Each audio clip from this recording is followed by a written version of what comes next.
Morning, everybody. To those that have joined so far, we're just letting a few reminders into the meeting, so we'll just give it a minute or two more.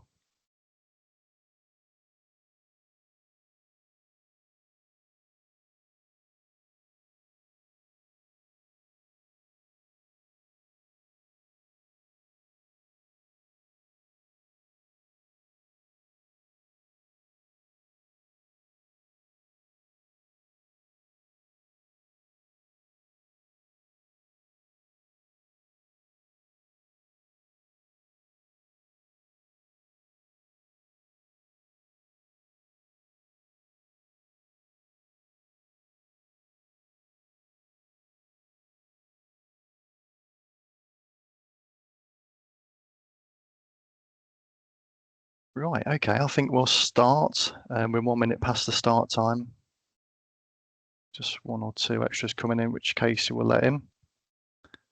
Okay, so welcome everybody to this webinar delivered by South Kesteven District Council Environmental Health Commercial Team. Your cameras should be turned off and your microphones are muted. Please be aware that the webinar is being recorded. Our role includes regulating food safety and hygiene at approximately 1,300 food businesses, ranging from corner shops to food factories, within the 365 square miles of South Kesteven. That's covering Grantham, Stamford, Market Deeping and Bourne, and all of the surrounding villages. We are very pleased that you can join us this morning for this free webinar, where we will be discussing the National Food Hygiene Rating Scheme, how the scheme operates, the safeguards available to businesses, and an insight as to what an inspector may look for. The webinar promises to reveal some top tips how to ensure you are inspection ready, providing you with the best opportunity to achieve and importantly maintain a top rating. So my name is Christian Polson. I'm the team manager, a team of 7 who currently inspect and support food businesses. We undertake around 600 food hygiene inspections annually. Whilst our role is to regulate, please rest assured that we do all we can to support businesses in being successful, growing and operating safely, and we are always here to help should you need it. I'm joined today by one of our senior officers, Hazel Dunthorne, who some of you may have already met during inspections. Hazel will be sharing some photos, good and not so good, as well as sharing some of her experiences and top tips along with common pitfalls which we see. Following the webinar, we shall send out a record of attendance by email for your records. Not only is the webinar assisting you in providing key information and training, but will strengthen your due diligence defence should problems occur. It's some time since we ran any business web updates. This is our first online. We will be asking for your feedback afterwards to help us decide if there is something you would like us to expand upon, not just food hygiene, but also health and safety. We also aim to share the slides and recording afterwards for anybody that missed today. I will talk briefly about the Food Hygiene Rating Scheme, which has existed now in the UK for around 20 years, which this council and myself pioneered at the start. Hazel will then give some examples of good and bad practice, which will take around 25 minutes, with 5 minutes at the end for any questions. So please use the Q&A, which hopefully you can find, to post any questions you have. If we run out of time, please feel free to stay on at the end, but we understand if you cannot.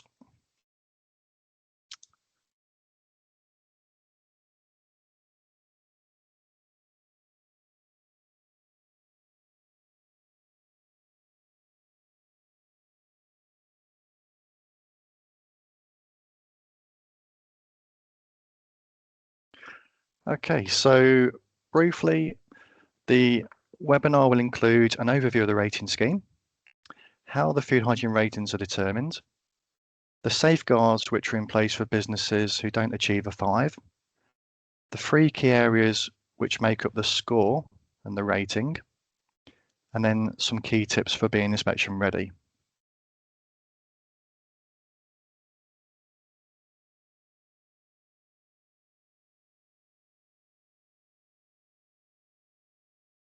So being food business operators, I'm sure you're all familiar with the food hygiene rating sticker.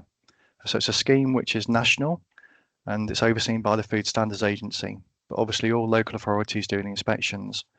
All of the ratings can be seen on the website listed at the bottom of that slide.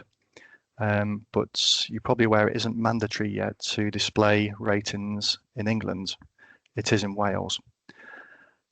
The ratings vary. It's a 6-tier scheme from 0 to 5. I know the public often say, why is there a 0? A business shouldn't be open if it's got a 0. That is something that's discussed quite regularly and something which I actually agree with. But you'll see in a few minutes, a few seconds, that we haven't got any zeros in the district anyway. Not all businesses are included in the scheme. It's generally aimed at businesses which supply the final consumer.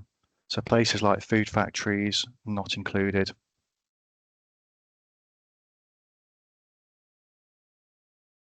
So here you can see the current breakdown of the ratings and the number of businesses scoring each rating. So as I said, there's nobody with a 0, and a very good proportion that are scoring above 3, and the large majority getting a 4 or a 5, which is really good. And that's a total of 1,048 businesses there which are getting a 3 rating or above, which we class as broadly compliant. So we have about 1,300 businesses in total.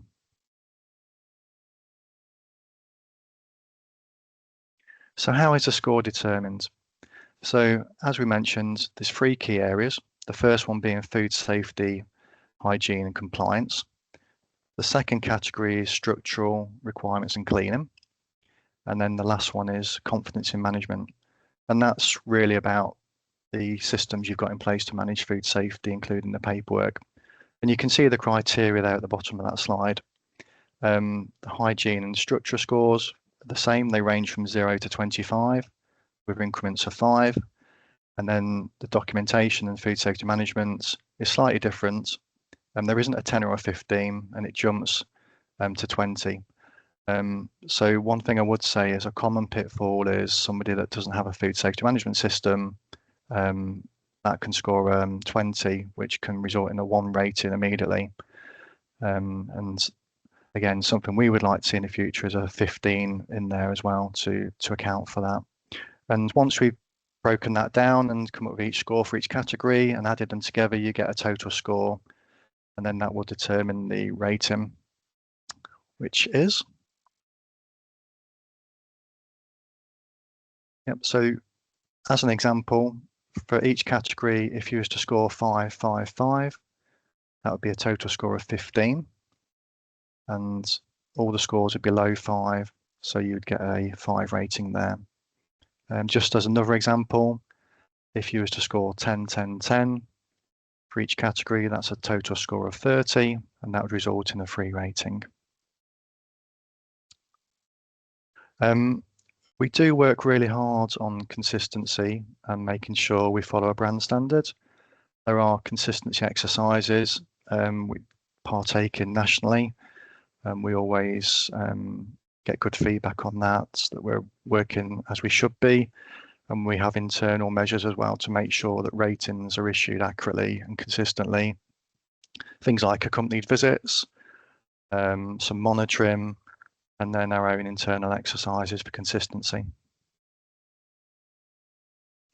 So for anybody that doesn't achieve a 5, there are some important safeguards in place. You can make an appeal. Because we like to think that we issue the ratings very accurately, we get very, very few appeals, but we do get the occasional one.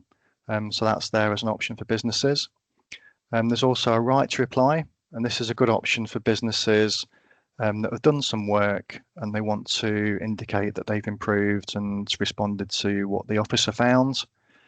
And then the last one, this is the more popular option, businesses can request a rescore inspection. And the web addresses are there for that application.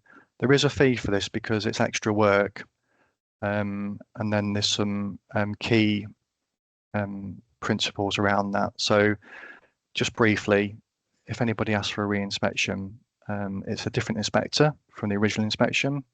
The rating can go down, stay the same, or go up. Unfortunately, believe it or not, we do get requests, and some operators are very quick to pay the fee and think because they've paid and that the rating is going to go up. But they have to show some clear indication that they've made the improvements.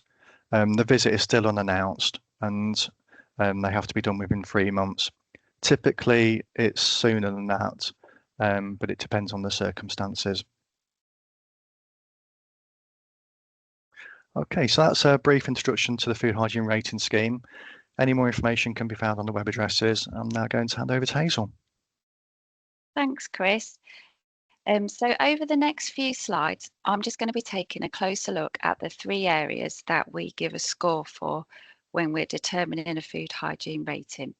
So the first area is food safety and hygiene procedures.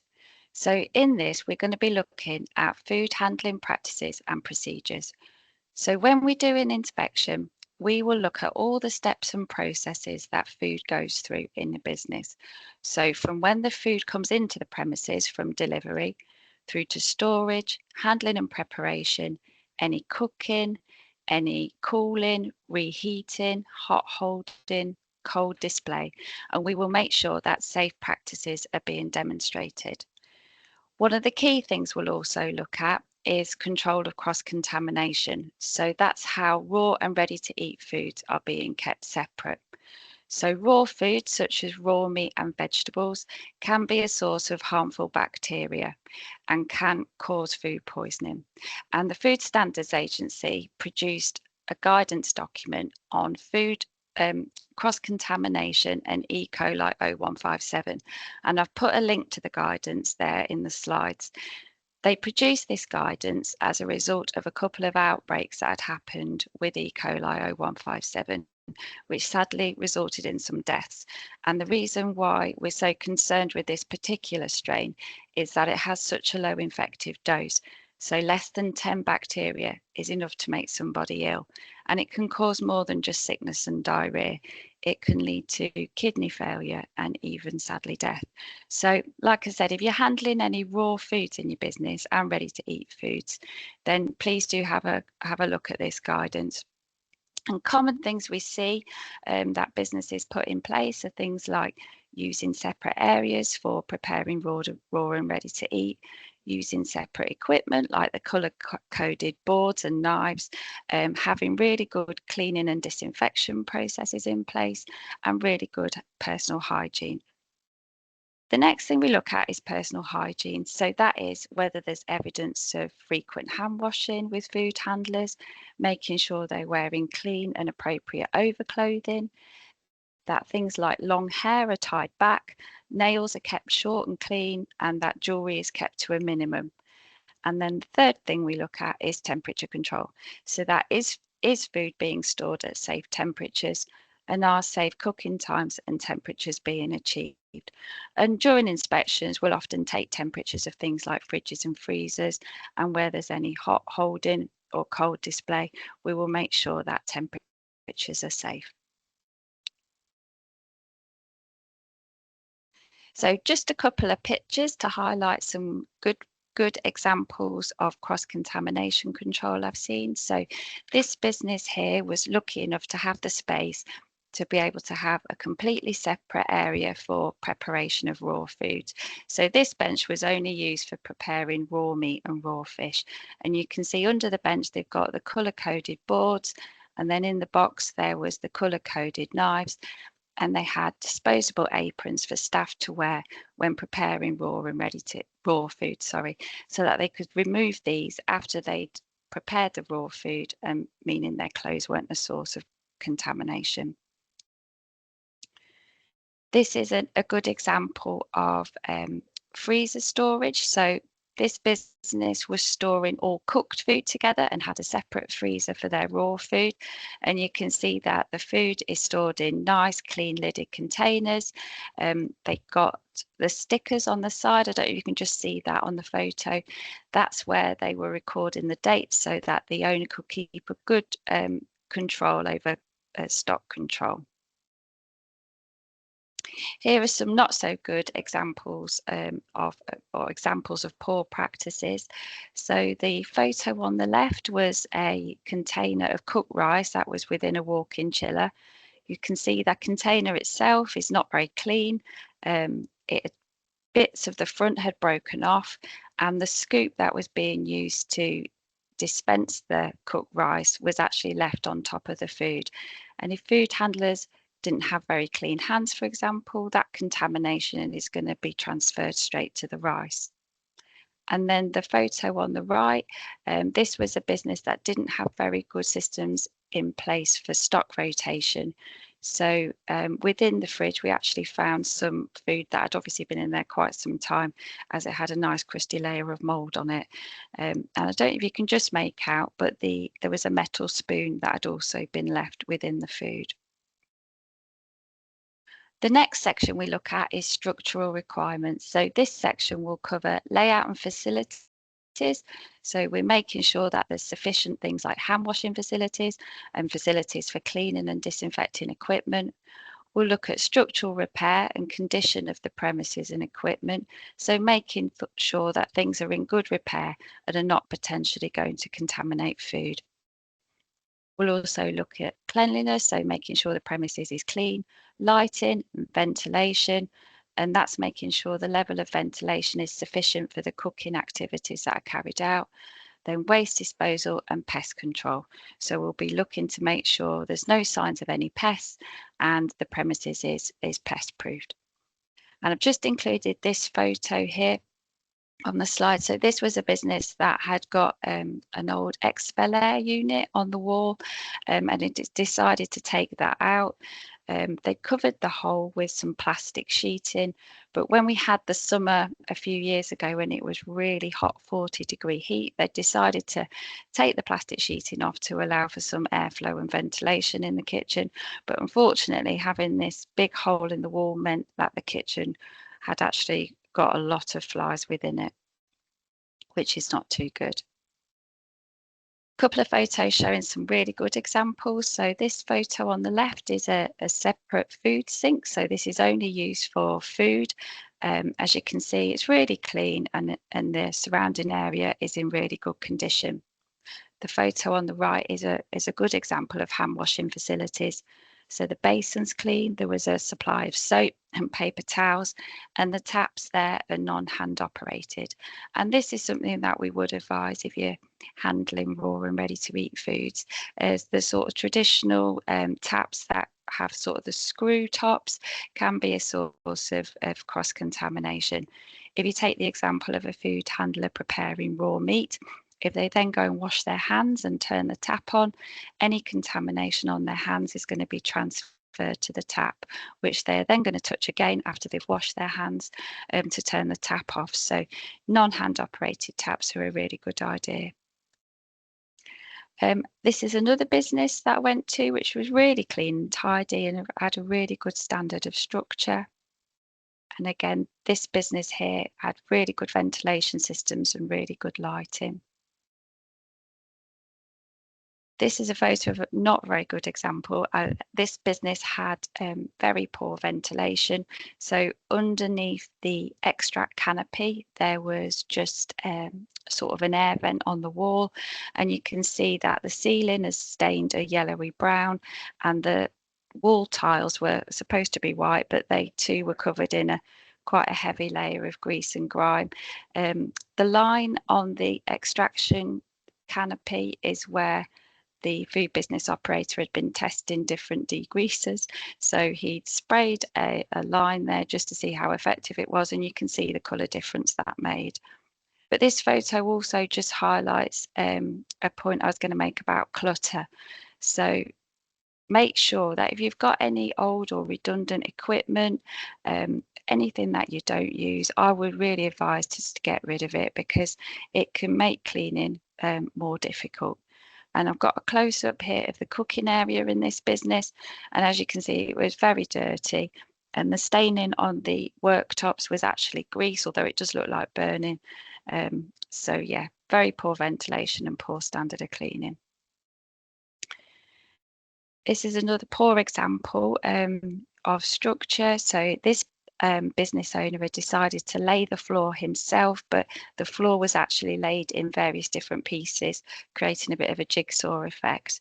It wasn't put together very well, and there was gaps and places where food debris and dirt could gather, and it made it really difficult for them to clean and keep clean. This photo on the left here, this business had had a leak in the roof, which had caused some damage to the plaster and paintwork in the ceiling. And as you can see, potentially this could cause damaged plaster and paint to drop down onto open food below. And then the two photos on the right are just some damaged equipment. So you've got a sieve there, which is damaged, and then a plastic container where it has broken. And when equipment gets into this condition, it just needs to be removed and taken out of use, as potentially it could cause contamination of food. I did deal with quite a nasty food complaint once where a lady had bought a takeaway from a business. When she'd bitten into the food, unfortunately, there was a piece of metal wire in the food and it had actually pierced through her tongue. And although when we investigated it, we couldn't find where the metal contaminant might have come from, I strongly suspect it had come from a piece of damaged equipment. So pest control, I've already said we will look for any signs of pests. This business I went to, in the kitchen, under equipment and worktops, it was absolutely immaculate. There was not a spot of food or dirt or debris. However, around the wash hand basin and some old domestic units they had to the side of the kitchen, some boxing in had come away, and when I had a look underneath, there was quite extensive rat droppings, and you can see some areas of rat urine as well. So the business, I suspect, knew they'd had a problem, but had not done anything to resolve it. And the drop-ins in this case were very fresh. They were actually gleaming. So unfortunately, in this case, it led to the business being closed.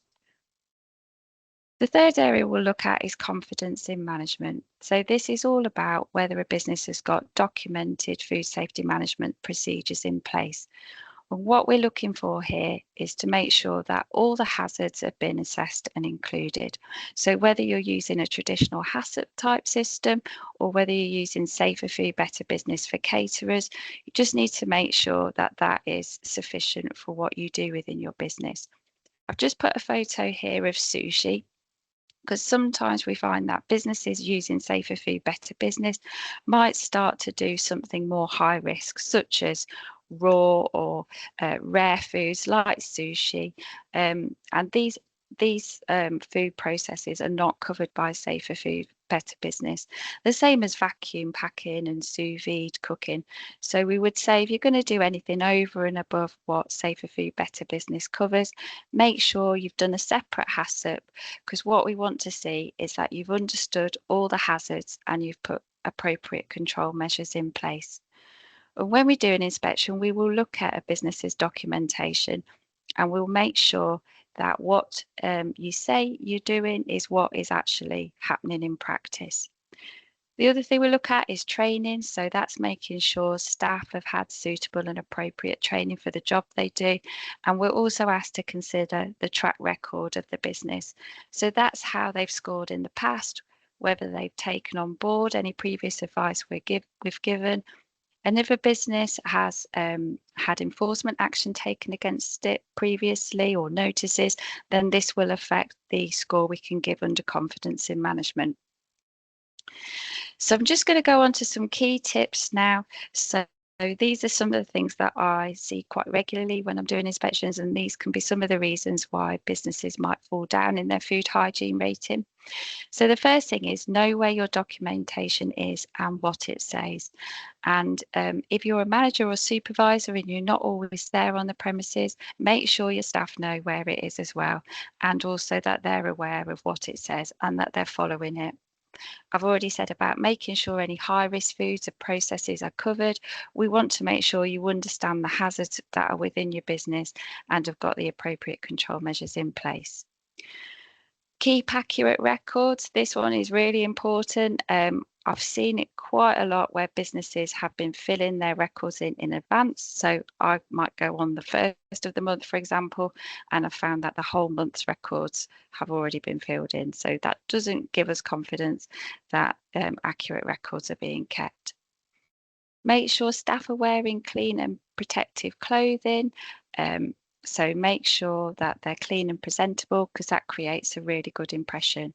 And I've said there as well about restricting access.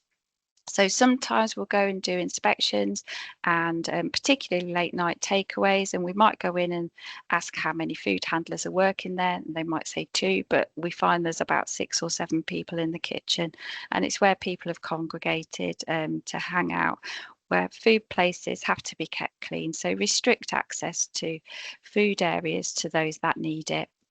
And then food storage, I've already said, just make sure that any food storage equipment is kept in good condition, because we find damaged containers quite often.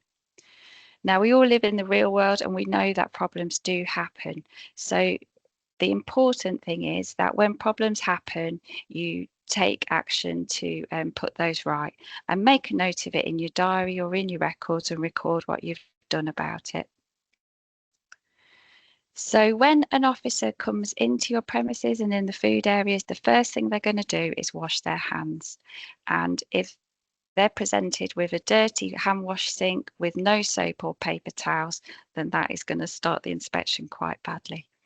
So the example here on the left, this was a business I inspected where the black debris in the sink was cigarette ash. So food handlers were actually using their wash hand basin as an ashtray, and this was actually quite recently, and it's not something we see that often anymore since the smoking ban, but yes, not very good.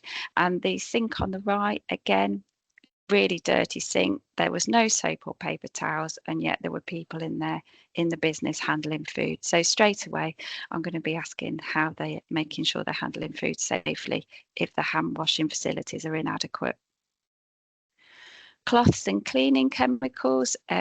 So it's not a problem to use reusable cloths, but if you're going to do that, they just need to be managed really well. Quite often we come across really dirty cloths, and cloths can be a key source of cross-contamination. Same with sponges and scourers that are used for washing up. Make sure these aren't stored in dirty water, as again, that can easily cause cross-contamination. So cleaning, just put here, make sure you're using the right chemicals for the right jobs. So we always advocate 2-stage cleaning. So that's where you're using a detergent such as hot soapy water to clean a surface to get rid of all the dirt and debris and grease. And then once the surface is clean, use a disinfectant or sanitizer to kill any bacteria. And if you're handling any raw foods, such as raw meat or raw vegetables, just make sure that your sanitizer or disinfectant complies with either of those 2 British standards. And this is something that was brought out in the Food Standards Agency E. coli guidance. And I put there, don't forget hand contact points. So hand contact points are things that food handlers might touch frequently. Sometimes we find they get forgotten about. And examples include things like fridge door handles themselves, keypads for microwaves or tills, and light switches. And also don't forget hard to reach areas. Sometimes when we look underneath, we can see a different story to what we've seen on the surface. So this photo was from a fish and chip shop. You can see the floor in front of the fish and chip servery looked quite clean, but underneath it was really thick grease and dirt. And the food handlers admitted themselves they didn't clean under there because it was too difficult. Cardboard is another thing we see frequently, and I don't really know why people like to line their shelves and surfaces with used cardboard boxes.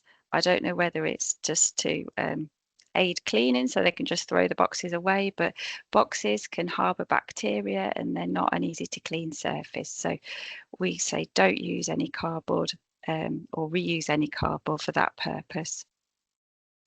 I've just put in here about ancillary areas. So if you've got any areas outside stores, for example, make sure you don't forget about them when it comes to cleaning and pest control. So this example here was a business I inspected that had an outdoor store where they were storing drinks and cans of food. And when I went in, I could see that there were some bird droppings around, but it was only one. I'd actually looked up. I saw that there was a nesting pigeon within the store. This can be cause contamination because obviously if a bird is pooing all over the food and that is being taken into the kitchen and food handlers are touching those items, it can cause contamination. And again, outdoor stores with chest freezers tend to get forgotten about, so make sure they're included in any cleaning rotas. And another thing that we will look at during our inspections is the outside area and where waste is being stored. So the example on the left here, this was the same business from the photo I showed you earlier, where they had a big hole in the side of their wall, and storing their waste in this way with the bin propped open meant there was a lot of flies around the bin, and obviously they were making their way into the food areas. So make sure waste is stored in lidded and secure containers so that it doesn't attract pests. And again, with waste oil, like the photo on the right, make sure they're in lidded containers too. Another thing I would just say is that when we come and do inspections, we are there to help and advise as much as anything. So if ever you've got any questions that you want to ask, or if we're asking something of you that you don't understand, then please do ask, because we're more than happy just to explain things and give you further advice and support. I'm just going to pass back to Christian now just to talk about other support we can give you. Thanks, Hazel. What a really interesting insight from a officer and inspector's point of view. I'm sure everybody on the call is sat there thinking the bad examples, that isn't us, and maybe can't believe that's what we sometimes see. And don't forget to use the Q&A, everybody. We're doing well for time, so if you've got any questions, there aren't any daft questions. This is a safe environment, so yeah, ask away, and we'll try and pick those up in a few minutes. Just one question, Hazel, from me at the minute. You mentioned about HACCP.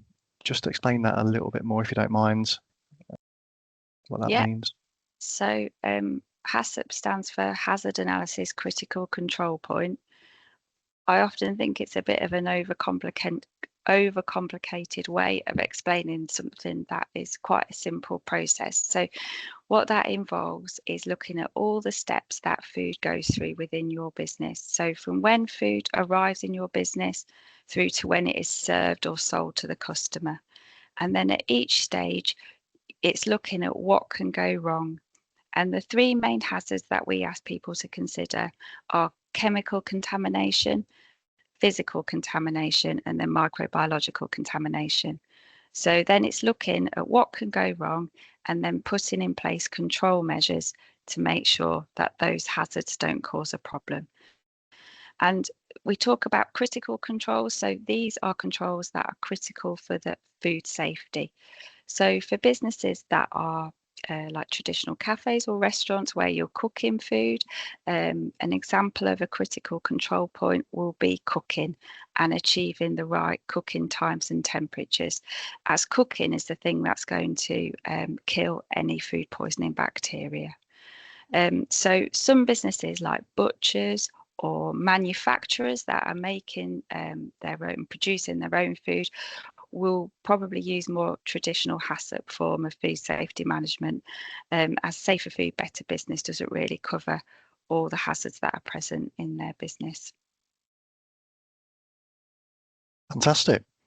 And it was also interesting for you to mention about when problems do happen, to encourage people to note those in the Safer Food, Better Business diary. I know something that I can recall is the amount of times that somebody might say the boiler packed in and the hot water stopped working yesterday, and if we had £1 for every time that was said. But in the real world, these things do happen. It's just unfortunate. So it's how you deal with it and how you respond. So yeah, making note of that in the diary, in the back of the Safer Food, Better Business pack, and then obviously having some contingency and plan for that failure. So, Hazel mentioned about the support services.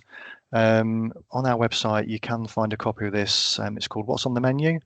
So it's a bit of a brochure offering mainly printing of the Safer Food, Better Business packs because they are quite hefty, about 60 or so pages in colour, and that can be quite onerous for a small business to print.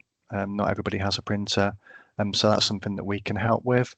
And the fees are there either side of each different type of pack. There are quite a few. So again, we can help you choose the right one. We also have a SKDC organizer. So again, Hazel mentioned about being organised at your inspection, making sure that all the paperwork is ready to hand. And that isn't just a Safer Food, Better Business pack, but any training records, any maintenance records, things like gas safety, cleaning of the canopy system, electrical safety checks, and so on. Allergen recipe sheets. So allergens is a really serious hazard, and that's something that we encourage people to document. So you know which allergens are in which foods, so you can ask any questions accurately when customers ask those, answer any questions accurately. So that organizer really helps businesses put things into a folder, and it's all subdivided up quite nicely with all those relevant sections. There's a few more than I mentioned there. And for any new business starting up or any business wanting some tailored training, that's something that we can also consider. But yeah, anything a business needs, we're here to help and support in the main instance. It's very rare that we take any action. Okay. So do we have any questions? We've got 9 minutes left of the meeting. There were a few questions in the Q&A. Would you like to read those out, Casey, for us? So the first one is, you mentioned that in a management commitment that you look at the systems and then you check it is consistent with behaviours. Do you ever coach the auditees on things they can do, i.e. their leadership behaviours, to support the food safety behaviours they want? Okay, that's a good question, isn't it? Any thoughts, Hazel, on that? I'll let you answer that one. That is a very so we're looking at coaching behaviours of leadership, I guess, from that question. I don't think it's something that we particularly focus on. Inspections, unfortunately, are on average about an hour to an hour and a half. So time is limited. But yeah, certainly we'd encourage those that are leading and supervising and managing in a kitchen to behave appropriately and lead by example. Yeah, so hopefully that covers that question. It's limited. I think we'll look at that actually. We'll take that question on board and see if there's something more we can do there. It's a good question. And the next one is, one of our bakeries in another council area was told by an EHO to temp probe bacon once cooked. Is this accurate, as I've never heard of this?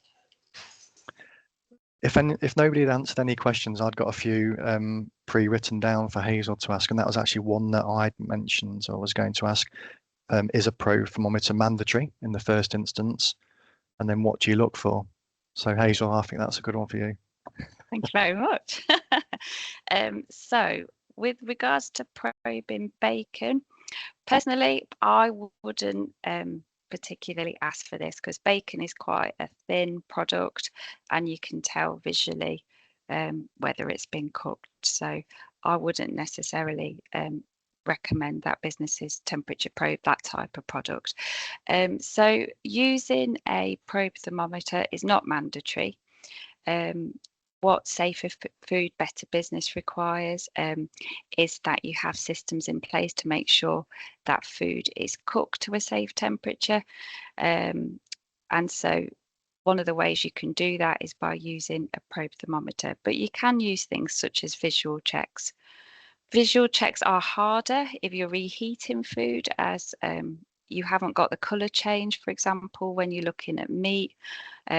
So yeah, it's if you are probing, then we would always advise to go above 75. Did I answer that question okay?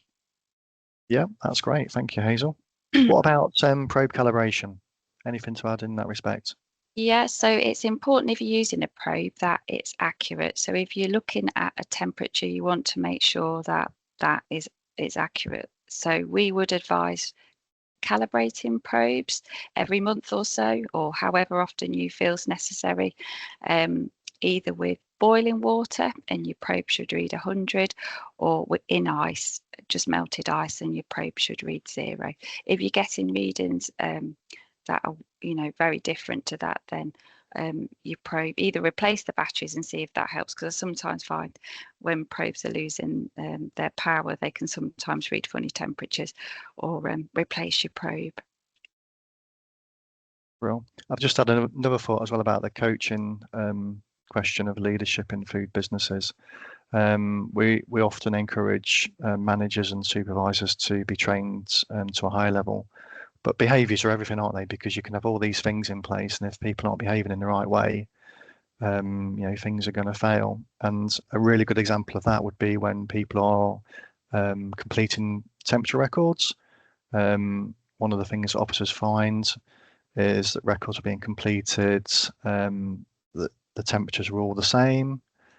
Sometimes the same pen color is used, and there's a clear indication that the actual temperatures aren't being checked properly and being recorded accurately. There's even cases where we can remember future days are being completed ahead of schedule. So yeah, again, that comes down to behaviour, but such a good question. I'm definitely going to give that some more thought. What else have we got, Casey? We are planning to run a bakery from our home. What issues could you foresee we might need to address in our home with having our personal food alongside cakes that we will make to sell? Yeah, that's a really good question. That's something that we're seeing much more often recently, particularly with the increase of TikTok shops and Facebook. And I guess during COVID as well, a lot of people started to make cakes from home. There's no law against somebody operating a food business from home. In fact, it's very appropriate in some cases, but also in some cases it does cause some concern because there are risks, as the question touches on. Obviously, it's a home where you've often got children and family life and pets and so on. And then the personal items and the food business items. It depends on what the person is wanting to do really and the risk involved. But often we would encourage the operator to consider a separate space, whether that might be a garage conversion or even a utility room that can be kept separate. Or we've seen examples of outbuildings that are used as kitchens and food preparation areas. So it really depends.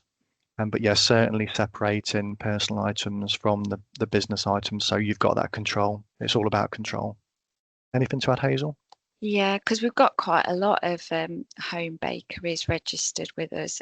So the things that I would say is making sure that you've got separate equipment for your business that you would use for any home baking. So use separate trays and utensils, and keep ingredients and those equipment separate from any of your home things. And then it's making sure your clutter in your kitchen is kept to a minimum, because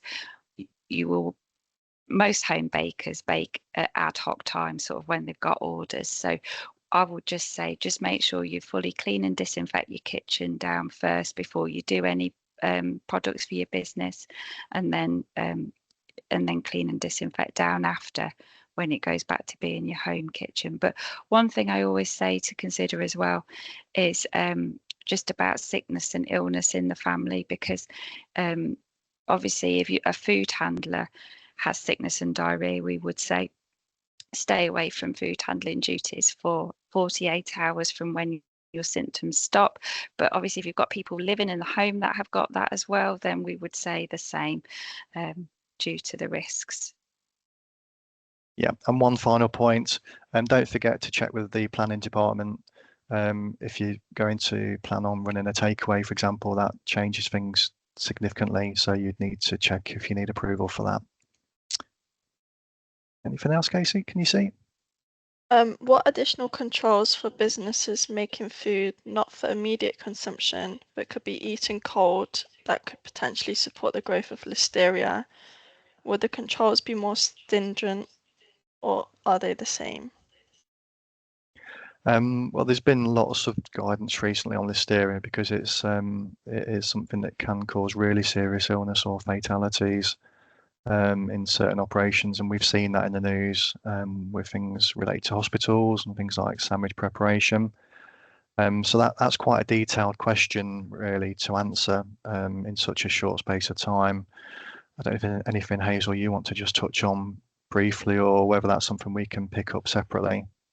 Yeah, I mean, the thing with listeria is that it can grow at low temperatures, so even refrigeration temperatures. So one of the key things with listeria is limiting the shelf life. So we always advise that for any pre-prepared high-risk foods that could support food poisoning bacteria, that you limit the shelf life to the day of preparation +2, so 3 days, because listeria does take time to grow as well. So if you're keeping your food at the right temperature, so below 8, and then making sure you limit the shelf life, that will help control. But if you're wanting to extend shelf life beyond that, do things like vacuum packing, then obviously you've really got to consider whether listeria could be a risk. And that involves looking at the type of food you're doing, and it gets quite scientific because you start having to look at things like pH levels, water activity in the food, just to see whether it could support the growth of listeria. Fantastic. And if the person asking that question wants any more guidance, we can point them in the right direction and answer any further questions. We've got another question. If a guest states they have a gluten allergy, but is comfortable with potential cross-contamination, should we treat this as a strict allergy, or is it acceptable to serve the dish? Well, with allergens, it's always about giving accurate information. So if you've told the customer there is a risk of cross-contamination and they're happy to accept that, then I would say that's fine. If you've given them the information, because some people with gluten, it can, they can have a mild intolerance or it can be more serious. So as long as you've given the customer all the accurate information, and if they decide they want the food, then I think that's okay.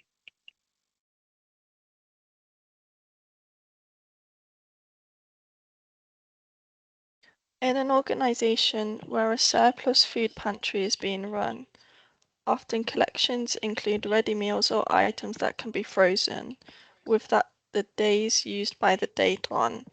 Are we okay to freeze these before the deadline of midnight that day, as long as it's being handled correctly and labeled and monitored? Yes, I think the guidance is with anything that you're freezing that has a use by date, you can freeze it up to midnight on the date that the use by date expires, but it will need labelling with the date you've frozen it on, and you just need to bear in mind that either that once it's defrosted, or it needs to be cooked straight from frozen, because it's not going to have any life left once it's defrosted.